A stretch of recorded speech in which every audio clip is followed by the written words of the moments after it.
एक दिन एक आदमी ने नारद मुनि से पूछा, मेरे भाग्य में कितना धन है। नारद मुनि ने कहा कि भगवान विष्णु से पूछकर कल बताऊंगा। अगले दिन नारद मुनि ने कहा, 1 रुपया रोज़ तुम्हारे भाग्य में है। आदमी बहुत खुश रहने लगा। उसकी ज़रूरतें 1 रुपये में पूरी हो जाती थीं। एक दिन उसके मित्र ने कहा, मैं तुम्हारी सादगी और तुम्हारे जीवन और तुमको खुश देखकर बहुत ज़्यादा प्रभावित हुआ हूँ और अपनी बहन की शादी तुमसे करना चाहता हूँ। आदमी ने कहा, मेरी कमाई 1 रुपया रोज़ की है, इसको ध्यान में रखना, इसी में ही तुम्हारी बहन को गुजर बसर करनी पड़ेगी। मित्र ने कहा, कोई बात नहीं है, मुझे रिश्ता मंजूर है।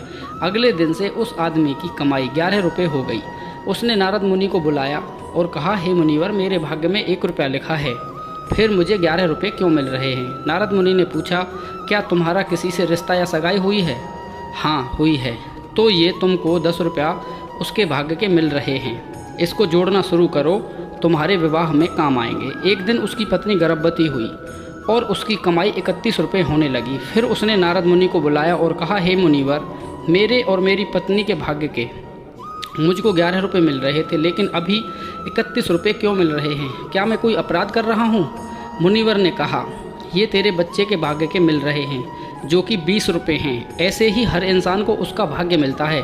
जिसके भाग्य में घर में धन दौलत आती है हमको नहीं पता, लेकिन इंसान अहंकार करता है कि मैंने बनाया, मैंने कमाया, मेरा है, मैं काम कर रहा हूँ, सब मेरी वजह से हो रहा है। लेकिन इंसान, तुझे नहीं पता, तू खुद नहीं जानता कि तू किसके भाग्य का खा रहा है।